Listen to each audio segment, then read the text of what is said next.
안녕하세요, 여러분. 잘 지내고 계신가요? 저는 세 번째 학기가 모두 끝나고 이제 성적이 모두 나왔어요. 그래서 이제 드디어 좀 쉬는 느낌을 가지고 있고 곧 이제 남미로 떠나게 되었습니다. 제가 남미로 떠나기 전에 지난 학기가 어땠는지 좀 리뷰를 하고 싶어서 영상을 찍게 되었어요.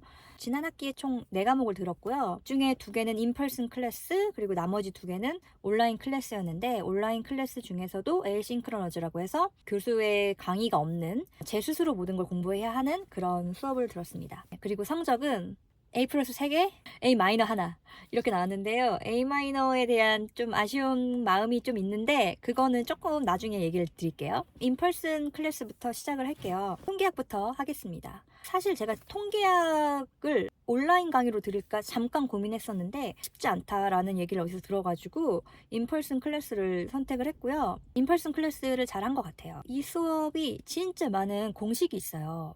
약간 몇 개는 어디에선가 들어본 약간 그런 공식이 있거든요. 그 생각해보니까 고등학교 때 수학에 통계가 있었잖아요. 그거랑 살짝 겹치는 게 있는데 많진 않고요. 어디서 들어봤더라? 막 이런 게 좀 있긴 하더라고요. 공식이 너무너무 많으니까 공식 노트를 줍니다. 그걸 보고 시험을 볼 수가 있어요. 근데 공식이 너무 많으니까 이 공식이 어디에 적용되는지를 빨리 판단하시는 게 중요한 것 같아요. 문제를 딱 보고 이 문제는 이 공식이다. 저 문제는 저 공식이다. 이렇게 빨리 판단을 하고 올바르게 판단을 해야 감점 없이 맞는 점수를 받을 수 있는 거죠.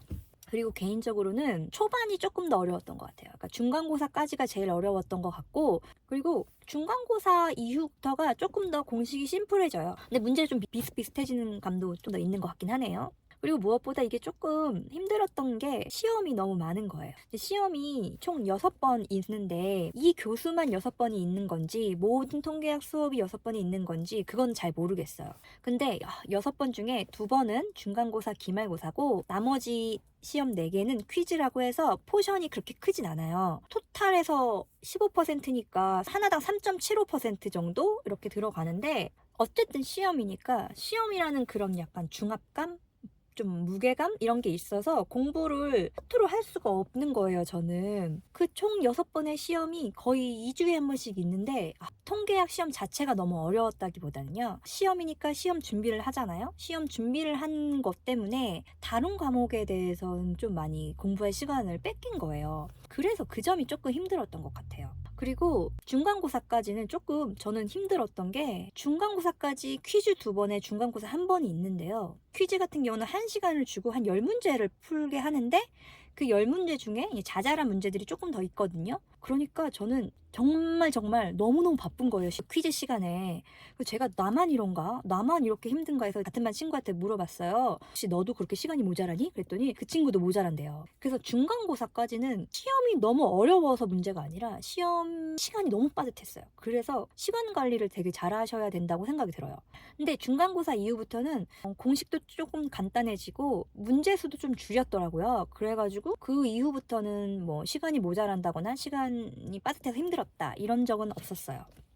그리고 이제 교수 얘기를 또 하면 이 교수님이 책을 썼거든요. 통계학 책을 썼는데 그 책으로 진도를 나가요. 그리고 교재를 출판한 출판사에서 제공하는 플랫폼으로 시험과 그 단원풀이 숙제를 다 거기서 해요. 저는 개인적으로 이 교수님이 너무 질 좋은 강의를 제공했다고 생각을 하고 확실히 자기가 쓴 책이어서 그런지 막힘없이 다 문제를 풀어줬고 그래서 저는 질적으로는 정말 너무 만족하는 교수님 중에 한 명이에요. 단점은 이게 아까도 말씀드렸다시피 이 교수님만 6번의 시험이 있는 건지 아니면 그냥 통계학 자체 모든 수업이 6번의 시험이 있는 건지는 모르겠지만 시험이 너무 많다. 시험이 너무너무 많아서 공부 시간의 분배가 쉽지 않았고 또 앞에 또 말씀드렸다시피 초반 중간고사까지는 문제 수가 너무 많아가지고 검토할 시간도 없었고 뭐 고민할 시간도 없었고 딱 문제를 보자마자 딱딱딱딱 답이 나와야 되는 그런 상황이었거든요. 그래서 그 점이 좀 아쉽고요. 그리고 뭔가 너무 바쁘세요. 모르는 게 있거나 질문할 게 있으면 쉬는 시간에 질문을 할 수 있는데 너무 바쁘셔가지고 막 줄이 서 있어요. 학생들이.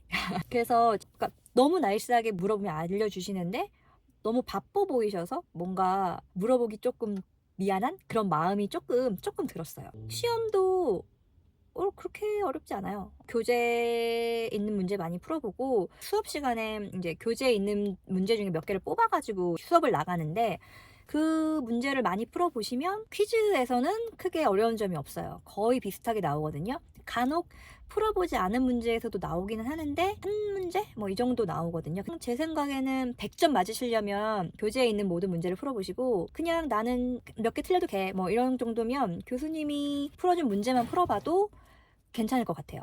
근데 저는 약간 의심병이 있어가지고 잘 보긴 했는데 그만큼 시간을 많이 투자했던 기억이 나네요. 그래서 통계학은 A+를 받았고 저는 근데 그게 투자 대비 점수가 조금 오버 투자를 한 게 아닌가 뭐 이런 생각이 들었습니다. 그 다음은 인터미디어 어카운팅 2, 우리나라 말로 중급 회계 2를 말씀을 드릴게요. 이 과목은 어려웠어요. 저는 진짜 좀 많이 어려웠고 우리나라로 치면 공통수학이 회계 원리였으면 중급 회계는 약간 수투, 수원 뭐 이렇게 나가는 느낌의 수업인데 어디선가 한 번씩 그런 용어들은 들었는데 그걸 가지고 좀 심화적으로 좀 배우는 수업이에요. 이 수업은 시험이 3번 있었고요. 그리고 발표하는 과제 한 번 있었고 그리고 단원풀이 숙제가 있습니다. 단원풀이 숙제 같은 경우는 거의 수업 시간에 문제풀이를 해주는데 그 문제풀이와 똑같아요. 거의 똑같아요. 숫자만 다르고 그냥 똑같은 문제를 거의 내니까 큰 부담은 없을 거예요. 그리고 이제 프리젠테이션 수업이 하나 있는데 네, 제가 달달달 보고 읽었던 그 프리젠테이션 수업인데 다행인 게 그게 점수 포션이 크지 않아가지고 그리고 교수 자체도 수업 점수를 나쁘게 주려고 하는 스타일이 아니어서 다른 조언들 덕분에 묻어가는 그런 결과를 얻었고 나쁘지 않았어요. 저는 개인적으로 만족합니다. 달달달 읽은 제가 잘못한 게 있으니까. 시험은 3번 시험을 보는데 기말이 40%고 아마 나머지 다른 2개는 각각 20%씩 들어갔던 걸로 기억을 해요. 근데 이거를 얘기하려면 교수 얘기를 해야 되는데 이제 우선 교수 얘기를 해볼게요. 그러면 교수는 한 젊은 한 30대 정도 되는 인도계의 남자 교수님인데 개인적으로 저는 이분이 인도계지만 인도 발음이 없어요. 근데 이상하게 나는 이분의 말을 못 알아듣겠는 거야. 수업 시간에 이분의 말을 한 20%도 안 되게 이해한 것 같아요. 그래서 그런지 너무 수업 자체가 너무 어려운 거예요. 근데 다른 분들 보니까 이해를 잘 한 것 같긴 하니까 나의 문제겠지? 그리고 이분이 감투가 되게 많아요. 그러니까 뭔가 직함? 뭐 이런 게 많아요. 그래서 바쁘시거든요. 그래서 그런가 수업 준비를 이렇게 꽤 잘하는 편은 아니에요. 문제풀이를 막 하다가 혼자 막 버벅거리고 틀린 적도 있고 뭐 하여튼 좀 그래요.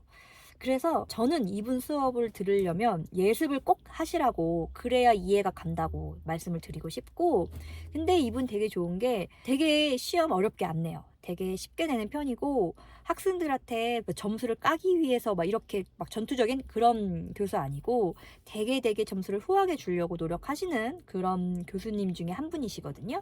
시험 얘기를 이제 하면 첫 번째와 두 번째 시험은 연습 문제를 줬어요. 특히 첫 번째 시험 같은 경우는 원래 수업 시간에 그 연습 문제를 같이 풀어보는데 직전에 교통사고가 나신 거예요. 그래서 수업을 못한 거죠. 그래서 그런지 이 연습 문제를 시어를 해줬는데 그래서 그런지 첫 번째 시험은 그 연습 문제와 정말 똑같이 냈어요. 이게 원래 그렇게 똑같이 내시는 건지 아니면 교통사고가 나서 수업을 같이 못했기 때문에 똑같이 내신 건지 그건 잘 모르겠는데 아무튼 똑같이 냈어요. 두 번째 시험을 이제 보는데 두 번째 시험을 보기 전에 또 이제 연습 문제를 같이 풀어본 거예요. 그때는 교통사고가 안 났으니까 같이 수업 시간에 같이 풀어봤는데 저는 그래서 똑같이 또 내겠지 라고 생각을 하고 그 연습 문제만 공부를 한 거예요. 근데 똑같이 안 냈어. 근데 공부를 잘했으면 다른 문제도 좀 보고 교재도 좀 보고 했으면 다 풀 수 있는 문제였는데 연습 문제만 보니까 많이 틀린 거예요. 그래서 제가 B-가 나왔죠.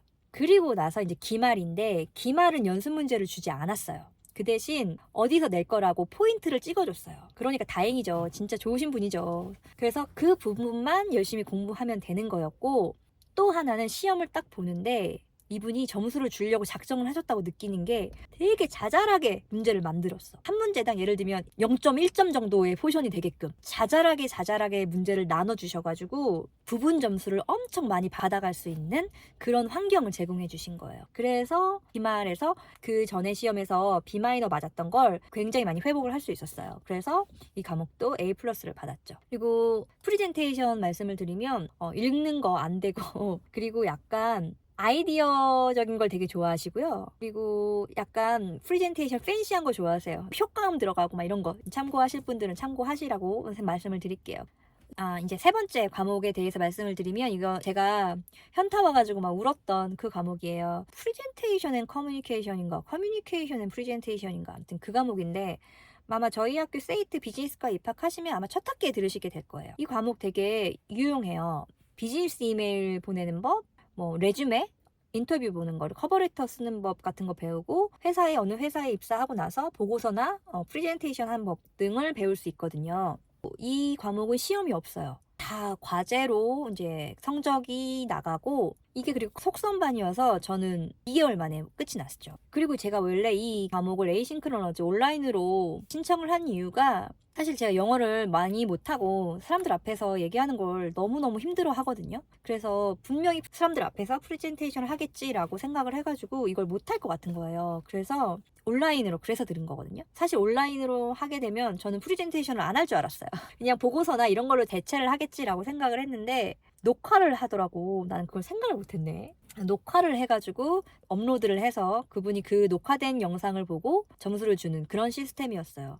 이걸 좋아하시는 분이라면 저는 에이싱크로너즈도 괜찮은데 저는 현타가 진짜 많이 왔어요. 그때 진짜 내 영어를 실력을 보고 와 이렇게 살았다고? 막 이런 생각을 하면서 멈출 수가 없는 거야. 사람이 어느 정도 녹화를 하면서 제 영상을 보고 괜찮으면 뭐 다음 스텝으로 넘어가고 괜찮지 않으면 다시 영상을 찍어야 되는데 너무 못하는 거예요. 그래서 정말 너무 현타가 많이 왔어요. 차라리 그냥 인펄슨 클래스로 들어가지고 사람들 앞에서 한 번에 해버리고 끝 이렇게 하는 게 낫나? 이렇게 생각이 할 정도로 저는 되게 힘들었어요. 근데 그래서 너 인펄슨 클래스 다시 듣는다면 들을 거야 라고 생각하면 또 그것도 쉽지 않아. 근데 이것도 점수가 되게 후하게 주고 이 나라가 이민자가 많으니까 내가 영어를 엄청 못해 막 이래가지고 점수를 많이 깎진 않더라고요. 그냥 하라는 대로 시간 맞춰서 잘 제출을 하면 나쁘지 않은 점수를 주는 것 같아요. 저는 그렇게 생각이 들었어요. 근데 이 과목의 단점이 뭐냐면 이게 어렵지 않은데 시간이 너무 많이 걸려. 특히나 저는 이제 속성반이었잖아요. 그래서 매주 과제가 있었는데 어쨌든 이 과제들이 뭐 보고서를 작성하는 것도 있고 프레젠테이션을 해야 하는 것도 있고 뭐 레주메를 써야 하는 것도 있고 막 이러다 보니까 과목의 중요성 대비 시간이 되게 많이 걸리는 거예요. 다른 과목들과의 시간 분배를 되게 잘해야 되겠다 이런 생각을 되게 많이 했거든요. 그리고 이제 마지막으로 제가 A-를 받은 과목에 대해서 얘기를 하겠습니다. 이 수업은 비즈니스 매스매틱이라고 해가지고 비맷이라고 불러요. 그러니까 비즈니스 수학 같은 거 하는 건데 뭐 모기지, 대출, 뭐 이자율 뭐 이런 거 배우는 건데요. 저는 이 수업이 되게 어렵지 않다고 해서 온라인을 들은 것도 있어요. 그리고 그 담당 교수님이 저 통계학 교수님이랑 같으신 분이셨거든요.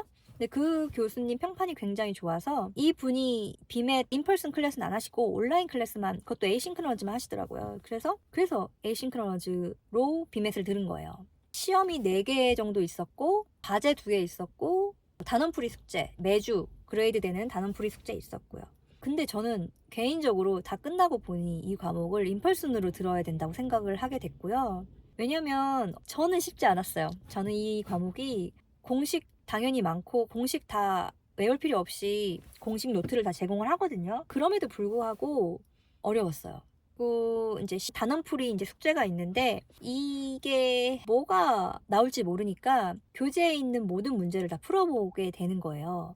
근데 그 중에 뭐 어려운 문제 있고 뭐 안 풀리는 문제 있고 이랬는데 물어볼 데가 없는 거죠. 그 교수님이 문제 풀이 영상을 몇 개 올려주시긴 했는데 모든 문제에 대해서 올려주신 건 아니니까 조금 힘들었던 점도 있고 과제 같은 경우는 교수님이 이제 이렇게 해 이렇게 올려주셨는데 그래도 이게 제가 맞게 한 건지 아닌지 이게 잘 모르는 것도 있잖아요. 근데 클래스 친구들도 없고 교수님도 온라인으로만 있고 이러니까 물어볼 데가 좀 없었거든요. 근데 다행히 저는 이제 통계학 교수님이랑 같으신 분이라고 했잖아요. 그래서 통계학 시간에 제가 물어봤어요. 혹시 내가 비맷에 대해서 물어봐도 되냐? 했더니 된다고 하셔가지고 제가 내가 숙제를 하고 있는데 이렇게 하는 게 맞는지 모르겠다 해서 피드백을 받고 뭐 이랬는데 그래서 좋으신 분이죠. 그때까지 괜찮았어.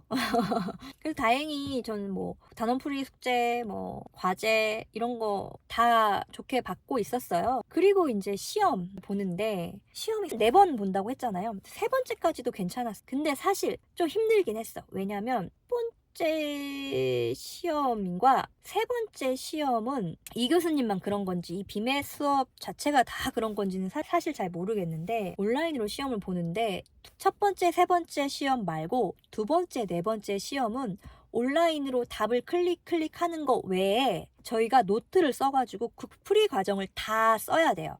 그래서 그걸 스캔하거나 사진을 찍어서 제출을 해야 되거든요. 첫 번째, 세 번째 시험은 그 풀이 과정을 보여줄 필요가 없어가지고 시간이 괜찮았어. 근데 두 번째, 네 번째 시험은 문제를 푸는 것도 큰 문제로 10문제인데 당연히 자잘한 문제가 더 있으니까 아마 20개 좀 안 되게 문제가 있었고요. 근데 내가 계산한 것들을 다 풀기로 해가지고 사진이나 파일로 만들어서 제출을 해야 되는데 너무 시간이 오래 걸리는 거예요. 두 번째 시험은 진짜 딱 온타임에 끝났어. 온타임에 끝나가지고 다행이었지. 시험은 성적을 잘 받았고요. 첫 번째, 세 번째는 그런 풀이 과정이 필요 없었기 때문에 잘 받았고요. 제가 이제 파이널 주간에 대해서 동영상을 올린 적이 있잖아요. 제가 거기 설명을 드렸는데 거의 대부분의 인펄슨 클래스는 정해진 그 주에 다 봐요. 그러니까 만약에 내가 5과목을 인펄슨으로 들었다. 그러면 5과목을 일주일 안에 다 보는 거예요. 근데 챕터가 1부터 시작해요. 10개를 막 공부해야 돼. 그러니까 이게 좀 힘들 거라고 생각을 해서 저는 좀 파이널 대비를 하기 위해서 온라인 클래스 시험을 빨리 봐야겠다 이렇게 생각을 해요. 왜냐하면 온라인 클래스 시험을 이 교수님은 2주 정도의 텀을 줬고 2주 안에 시험을 보면 되는 거였거든요. 그래서 이 비맷 파이널 시험을 빨리 땡겨서 봐야겠다 생각을 해요. 그래서 열심히 공부를 했단 말이지. 진짜 열심히 공부를 했는데 저는 시간 관리를 진짜 못하나 봐요. 두 번째 시험 볼 때도 그때도 비슷하게 큰 문제는 10문제였는데 그 큰 문제 안에 좀 자잘한 문제들이 조금 몇 개 있으니까 한 10몇 문제 됐을 거예요. 그걸 2시간에 푸는 거였는데 너무 힘들게 풀었어요. 검토할 시간도 없고 정말 완전 패닉 돼가지고 겨우겨우 풀었는데 다행히 점수가 좋게 나왔어. 근데 그게 약간 저희 트라우마로 생긴 거예요. 그래서 마지막 파이널도 이렇게 필기를 하는 것도 제출을 해야 되는 시험이었는데 그리고 다른 파이널 과목들은 3시간 정도의 시간을 주거든요. 근데 이 과목은 2시간을 주더라고요. 그래서 저는 약간 생각을 한 게 문제 수를 좀 줄였겠지라고 생각을 해요. 그리고 이제 공부 열심히 하고 나름 전략을 세워가지고 시험을 딱 보기 시작했는데 똑같이 큰 문제 10문제에 자잘한 문제 몇 개 있어서 보니까 총 16문제가 있는데 2시간을 준 거예요. 저는 진짜 이렇게 풀 수가 없었어요. 저는 연습을 했을 때도 2시간 안에 이 16문제를 풀지를 못했어요. 그때부터 완전 진짜 패닉이 온 거야. 내가 이걸 2시간 안에 풀 수 없겠다라는 생각에. 그래서 정말 못 풀었어요. 진짜 못 풀었어요. 그리고 패닉이 오니까 아는 문제도 실수를 진짜 많이 했어요. 와. 저 그래서 페일 받았어요. 기말고사에 관련된 건 페일 받았어. 그 전까진 그 3번의 시험과 2번의 어사이먼트와 모든 단원풀이 숙제는 다 A+. 근데 기말에서 30%짜리 기말에서 반타작도 못한 거예요. 페일 받았어요. 제가 진짜 시험 딱 보고 내가 맞은 개수 세보고 뭐 제가 잘못한 거니까 이건 누구의 잘못도 아니고 그냥 제 잘못이잖아요. 내가 시간 관리 못했고 내가 한 문제당 시험 푸는 게 너무 오래 걸리는 스타일이고 C 정도 아니면 최대치로 빗불 나오겠지 라고 생각을 하고 근데 교수님이 진짜 영끌하셔가지고 나 점수 주려고 그나마 끌어 모았는데도 페일은 나왔는데 다행히 제가 생각한 것보다는 조금 더 점수를 주셔가지고 A 마이너로 마감을 하게 돼요. 저는 이 과목을 인펄슨 클래스 내지는 온라인으로 들으신다면 싱크로너즈로 들으시는 거를 추천을 드릴게요. 왜냐면 계산 문제긴 하는데 그래도 이해가 안 가는 부분이 있을 수밖에 없으니까 그거에 대해서 수업 시간에 교수님의 설명을 듣는 게 좋은 방법인 것 같고요. 또 이제 분명히 교수님들이 같이 문제를 풀어주실 거란 말이에요. 그 부분이 중요한 거고 그 부분만 조금 더 중점적으로 공부를 하면 공부하는 시간을 단축할 수 있고 그래서 저는 이 과목은 인펄슨 클래스를 추천한다. 나는 개망했다. 지난 학기는 교수님과의 이슈가 조금 있어가지고 교수님과의 싸움이었다면 이번 학기는 저와의 싸움이었던 것 같아요. 저의 현타 그리고 저의 약점들 뭐 이런 것들에 대해서 제가 좀 많이 배우고 알 수 있는 그런 학기였던 것 같아요. 네, 지금까지 리뷰였습니다. 저희 3번째 학기 리뷰였습니다. 유학생분들 힘내세요. 다 잘하실 수 있으실 거예요. 그럼 다음 학기에 또 만나요. 아마 다음 영상부터는 남미 여행 간 거를 찍으려고 하는데 제가 편집은 뭐 하는데 영상 리뷰가 어떻게 올라갈 수 있을지는 잘 모르겠지만 제가 최대한 영상을 찍어보고 올리려고 노력을 해보겠습니다. 영상 봐주셔서 감사합니다. 안녕.